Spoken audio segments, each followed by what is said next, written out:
In the northwest corner of South Vietnam, nestled among 4,000-foot-high mountains, steep ravines, and thick jungle foliage, rests the small valley of Khe Sanh. At this time in history, it is calm and peaceful. But from January 21st to March 31st, 1968, it was the scene of one of the most bitterly fought and highly publicized battles of the Vietnam War. For 70 days and nights, a determined group of 6,000 Marines and Allied troops held out against a besieging force of 20,000 North Vietnamese. Was Khe Sanh worth it? Why did the U.S. military command feel it necessary to defend this outpost? This is its story.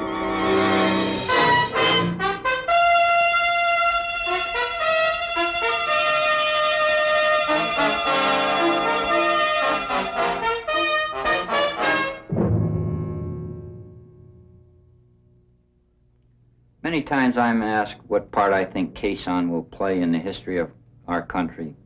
And it's almost impossible for me to evaluate it since I was so close to the situation. However, I can tell you a little bit about it, and perhaps the place we should start is with an orientation of its location and some of the features around it. Khe Sanh, as you know, is located 8 to 10 miles from the Sapone River, which is the boundary between Laos and South Vietnam.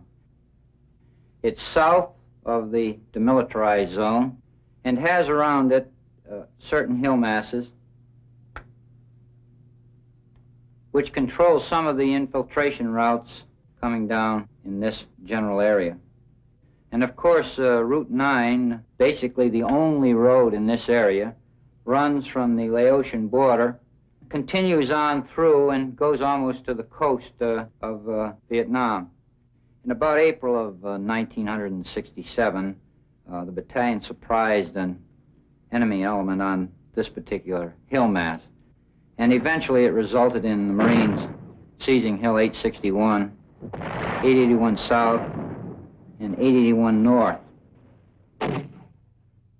After these had been seized, it was determined that a small unit should be placed on Hill 950 in this general area here, so that when August of 1967 rolled around and I took over the base, I found myself with troops on 881 South, 861, and 950.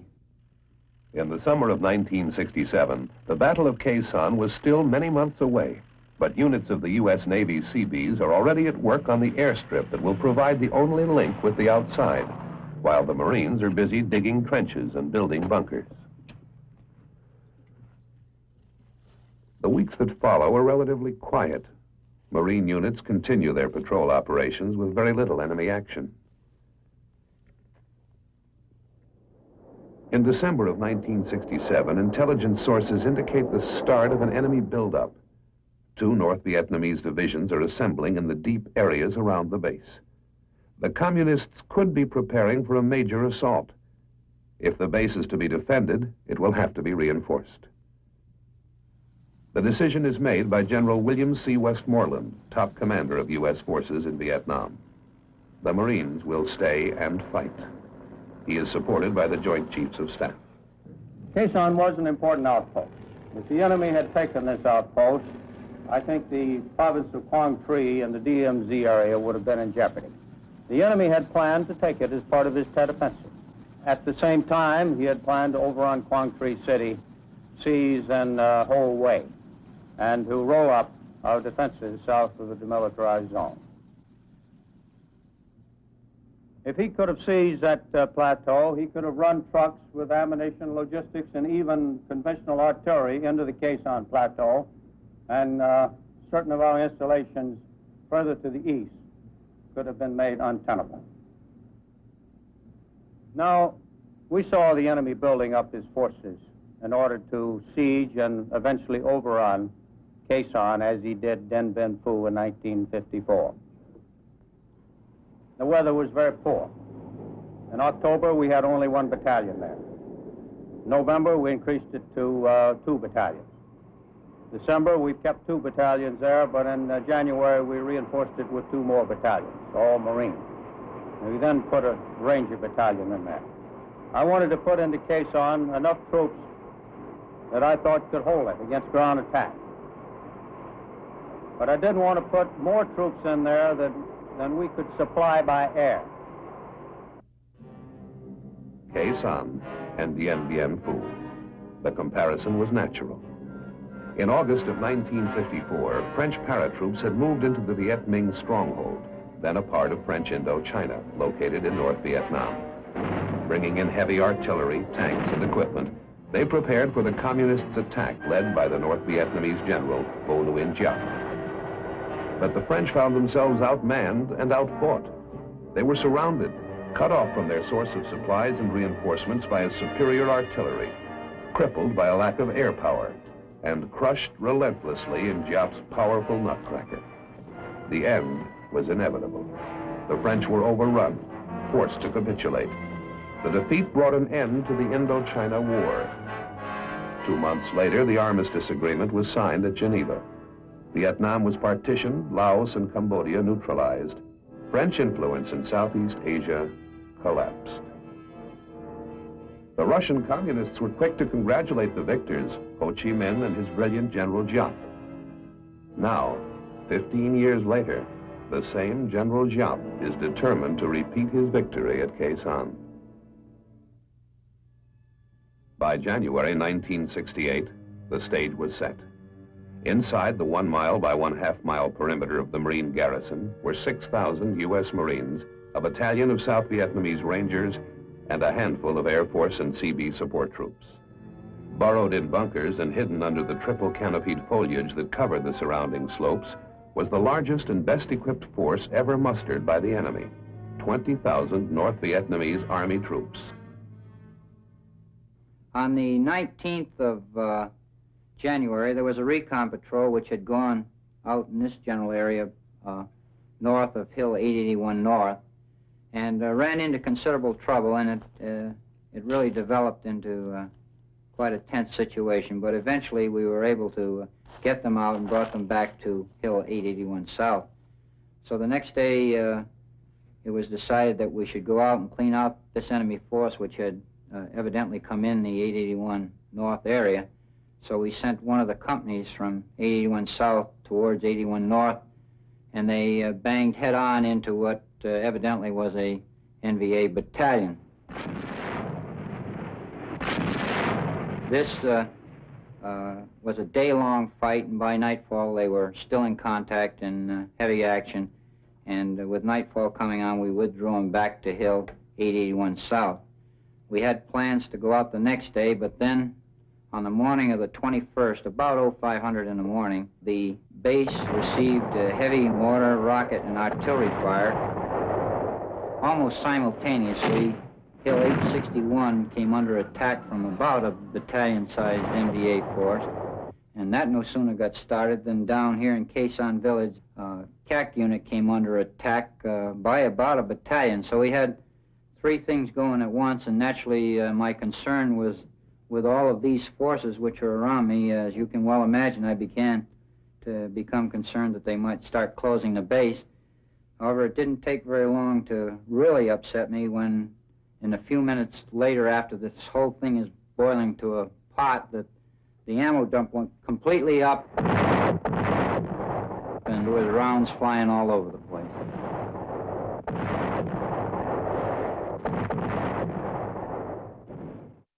February 13th. Marine casualties mount when a U.S. Marine platoon is ambushed by the Viet Cong 800 yards outside the barbed wire. The siege is on. The North Vietnamese launch a massive artillery attack. The Americans counter with record airstrikes and artillery, and the B-52s start their aerial bombardment. U.S. commanders predict a major North Vietnamese offensive just before the Lunar New Year on January 30th, or just after it. This could develop into the biggest confrontation of the war. The weather is on the side of the North Vietnamese. Communist gunners timed their attacks to take advantage of the mist closing in on the airfield that hampers American planes from striking down. January 29th. American intelligence reports presence of a 4th North Vietnam Regular Division in the Khe Sanh area, bringing the total estimated enemy strength in the area to approximately 40,000 regular troops. Half of these appear poised for the attack on the garrison.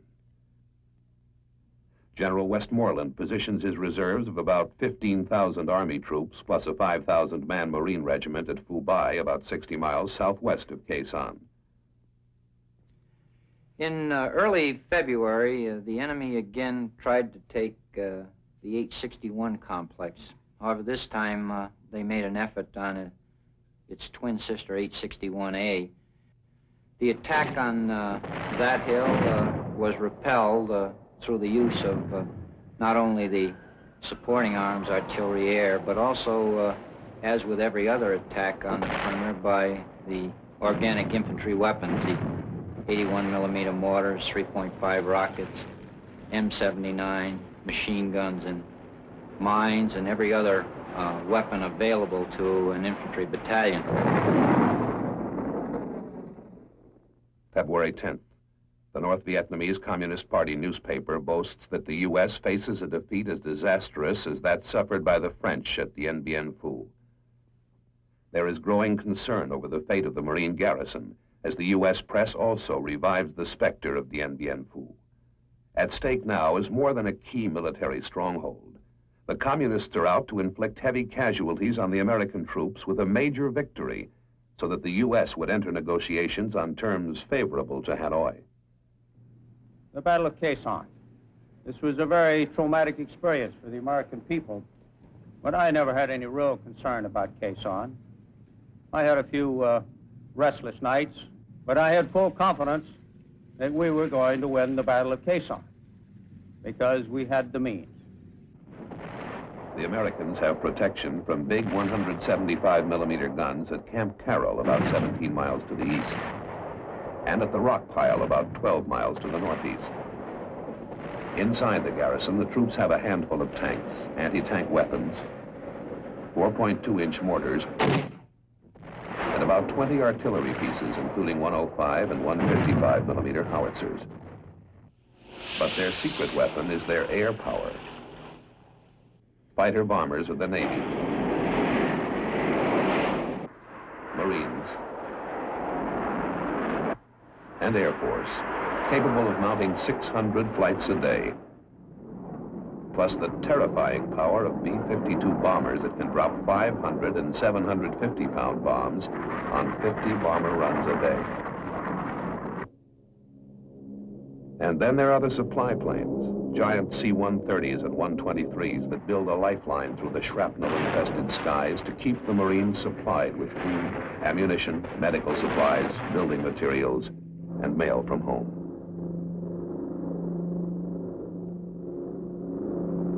And according to our calculations, we could supply Khe Sanh by parachute drop, and we had prepared ourselves for this contingency some 18 months before. During the ensuing period, I had required the commanders to rely from time to time on aerial resupply to practice the system and get the pilots accustomed to dropping these supplies in all weather conditions.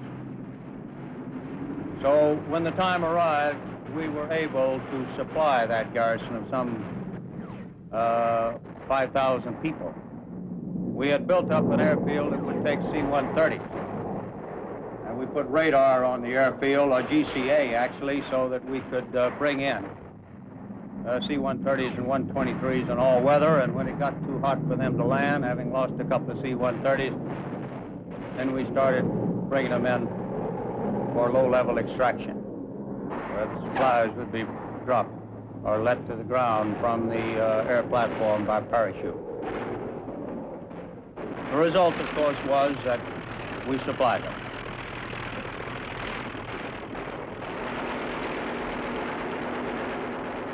February 13th. Marine casualties mount when a U.S. Marine platoon is ambushed by the Viet Cong 800 yards outside the barbed wire. Throughout the month of February, the North Vietnamese artillery continues to pound the garrison. Some of their guns are apparently dug into the caves across the Laos border 10 miles away, believed to include 130mm and 152mm guns and rockets. The Americans counter with airstrikes and B-52 bombings, pinpointing the advancing communists only yards from the base perimeter. The Marines were told to button up. I told them to confine their patrols to close-in patrols for their own security, because I did not want them venturing too far afield where men would get killed and wounded or lost, so that we could not afford to put our firepower in the area where we knew they were located. And we started pouring it on. And that's the thought that came to mind when I called this Operation Niagara. And this is exactly what happened. The bombs fell all the month of February and all the month of March. Arclight is the code name for these terrifying bombers. Coming in at 20,000 feet and literally destroying the target area with their 500 and 750-pound bombs. The North Vietnamese troops are forced to dig in, keep their heads down, and concentrate on avoiding being scorched by napalm or pulverized by the bombs.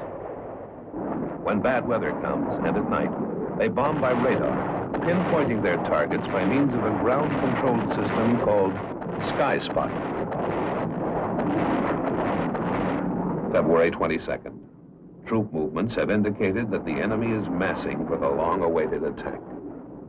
The defenders waded out, sandbagged bunkers and trenches, their position surrounded by tangled coils of barbed wire studded with explosive charges and claymore mines. The incoming artillery fire, rockets, and mortars of the enemy continue to pound the garrison.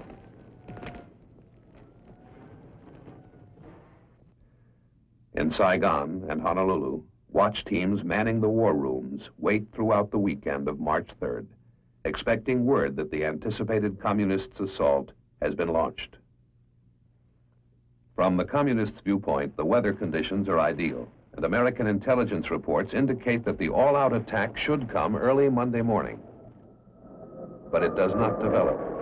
Apparently, the communists are unable to mass their troops for the attack because of the airstrikes and heavy bombardment.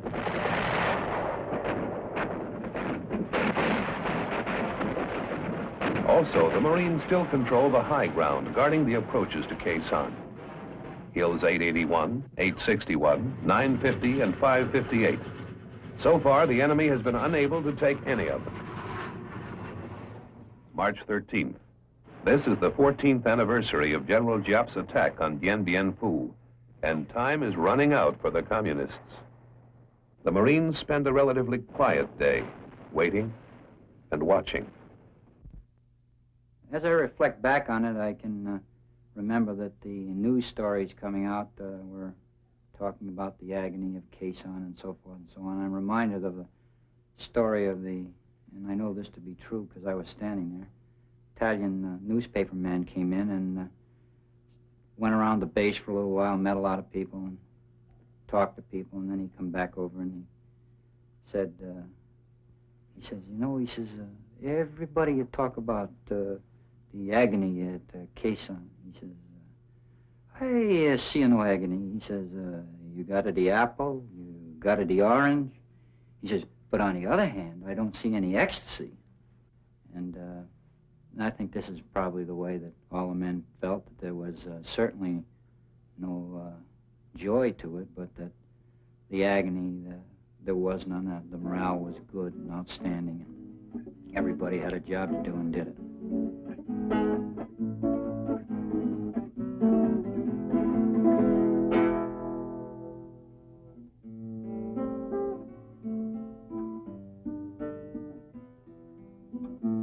Because of the resupply, we never ran out of sea rations. You could take a walk through the trench lines in the bunkers and find an array of menus being prepared. Some of them were quite elaborate. We'll just call them casseroles. Of course, these casseroles had various names. several in particular that I remember. One called Khe Sanh Special. I think that was beef and chicken cooked stewed together. Another one was called Hippie's Delight. That was just about everything thrown in the pot together. And there were another one called Mulligan Stew. That was my specialty. I only had 3 meats in this type of stew. We beefed it up with hot sauce, meat sauce, and it was quite tasty. March 26th, the enemy closes in, digging tunnels and working their trenches close to the base perimeter. 5 times they have probed the garrison's defenses, hitting the perimeter in battalion strength. But each time they're thrown back. The enemy is still unable to mass for the all-out attack. March 27th, the enemy has withdrawn 1 of his 2 divisions, and substantial elements have been withdrawn from a 2nd North Vietnamese unit. Now the heavy U.S. bombing and airstrikes only heighten the desire of the remaining North Vietnamese troops to get out as the monsoon lifts and the weather clears. The Marines move out of their trenches and bunkers to seek and engage the enemy on the ground. And on the 1st of April, the weather broke, and we were able to exercise our contingency plans by moving the 1st Cavalry Division, reinforced by a regiment of Marines, up Highway 9 to make a ground link-up, and the Marine engineers opened Highway 9, and we've been rolling trucks over it ever since. These are the relief troops of Operation Pegasus, 30,000 men strong, a joint force composed of the 1st Air Cavalry Division of the U.S. Army and South Vietnamese troops. Sweeping down from the narrow highway from the north, they see little of the 2 North Vietnamese divisions that had surrounded the base. The enemy has left, silently pulled out and given up the battle, leaving in his wake a scarred and churned up landscape, blown up and destroyed bridges that must be rebuilt before the convoy can proceed, and hidden mines that must be found and exploded. Fleets of helicopters lift men and artillery into the hills surrounding the base.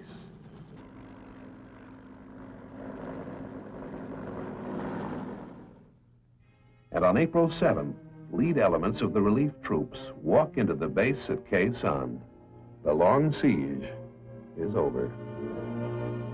It is my conservative estimate that 15,000 men were knocked out of action during that period of time. The result was that we broke his back, and he has not regained his strength since. We've captured documents on the battlefield that attest to this. And we've learned from these documents that we not only killed a lot of the enemy and destroyed great quantities of his supplies, but we also made it so hot in that area that he was having great difficulty with desertions. Up to 20 to 25% of companies, according to these documents, deserted and just took off. And I think this is the first time in history where a siege of that magnitude has ever been broken by air power, but it was. And once it was broken by air power, and this was our strategy, it was exploited by a ground operation.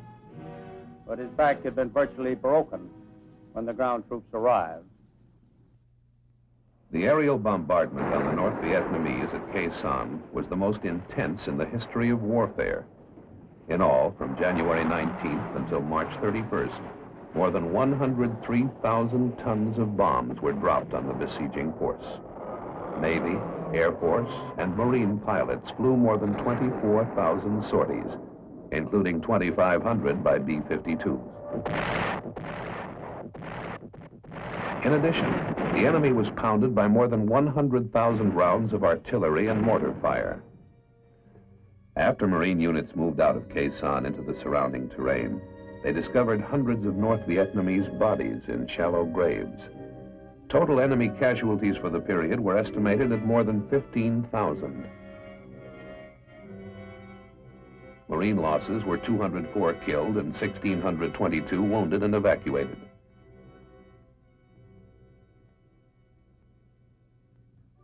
On May 23rd at the Air Force Base in Utapao, Thailand, General Westmoreland paid tribute to the B-52 crews who had supported the aerial bombardment throughout the siege.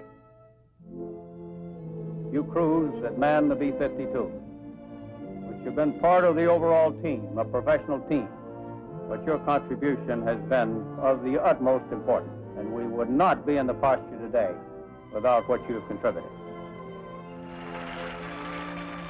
On that same day, at the White House in Washington, D.C., the 26th Marine Regiment and its reinforcing units were cited by the President for their gallant fighting and countless acts of individual heroism in defending Khe Sanh. Colonel David E. Lowndes, the commanding officer of the Marine post, received the Navy Cross. And Sergeant Major A.W. Smith, senior enlisted Marine at the base, was awarded the Bronze Star.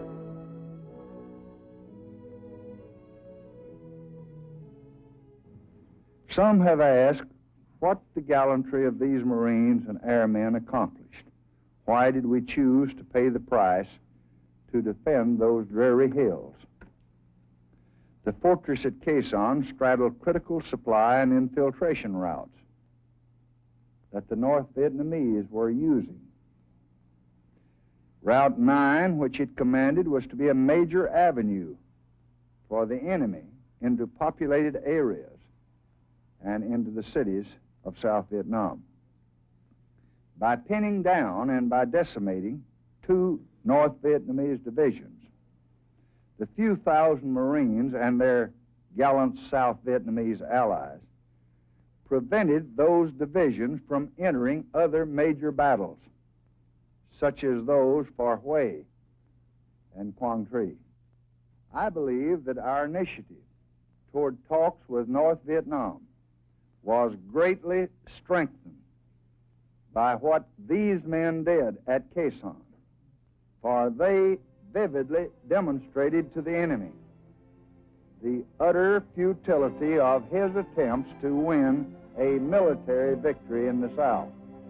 Brave men such as the 26th Marines will carry on the fight for freedom in Vietnam, and soon, God willing, they will come home. We would like nothing more than to see that day.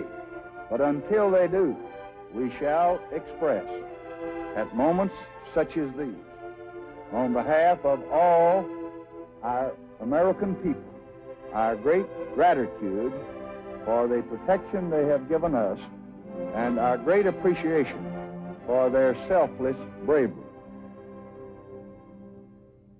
At Khe Sanh today, the airstrip is deserted, and the trenches and bunkers have long since been abandoned. The defenders have gone, as the changing nature of a changing war imposes new requirements on military strategy. The battle that was fought here will now take its place in history.